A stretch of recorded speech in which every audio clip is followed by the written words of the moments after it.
Quelque part sur la côte atlantique, à quelques mètres sous la surface de l'océan, un petit animal au corps globuleux recouvert de piquants se promène. C'est un oursin. Comme tous les échinodermes, il ne possède pas de pattes, mais cela ne l'empêche nullement de se déplacer activement. Il utilise à cette fin des centaines de podia, sortes de petits pieds rétractiles terminés par une ventouse. Avec les premiers jours du printemps débute l'époque de la reproduction. Les oursins femelles libèrent dans l'eau de mer des milliers d'ovules au travers d'orifices ménagés dans les plaques génitales du sommet de leur teste. Les gamètes sont aussitôt emportés par les courants et les remous.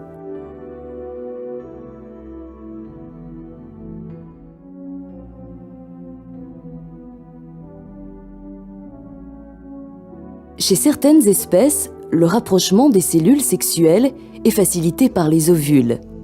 En effet, ceci force le hasard en quelque sorte en libérant dans l'eau de mer une substance chimique qui attire les spermatozoïdes. L'union d'un spermatozoïde avec un ovule, la fécondation, prend peu de temps, quelques secondes en moyenne. Aussitôt, des granules situés à la périphérie de l'ovule sont libérés autour de celui-ci et provoquent l'apparition d'une enveloppe protectrice qui interdit à un deuxième spermatozoïde de répéter la fécondation. L'apparition d'un tube digestif, d'abord très rudimentaire, par invagination de cellules périphériques, marque l'étape de la gastrulation. Par la suite, le tube digestif se complète et permet à l'embryon de commencer à s'alimenter. Environ 3 jours après la fécondation, la morphologie de celui-ci devient typique. Il acquiert l'aspect d'une petite tour Eiffel et prend alors le nom de larve Pluteus. À ce stade, la larve appartient déjà au plancton marin. Dans son estomac, des centaines d'algues microscopiques ont été ingérées.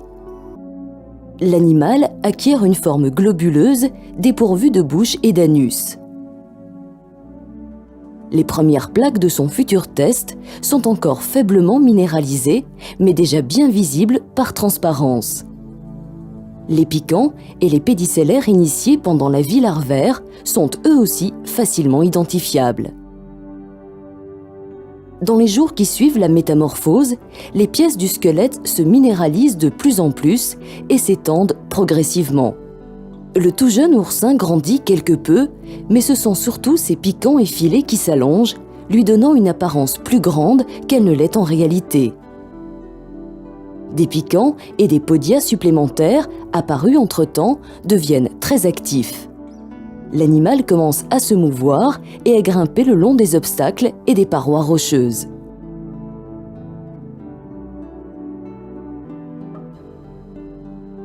Le jeune oursin, qualifié à ce stade de juvénile, commence alors à s'alimenter d'algues fixées au substrat.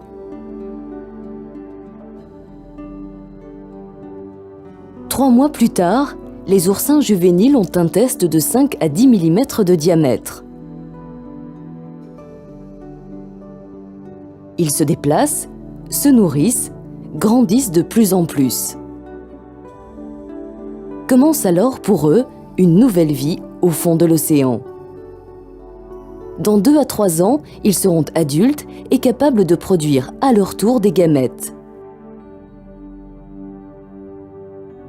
La transmission de leur patrimoine génétique à la génération suivante ne sera plus qu'une question de temps et de circonstances favorables.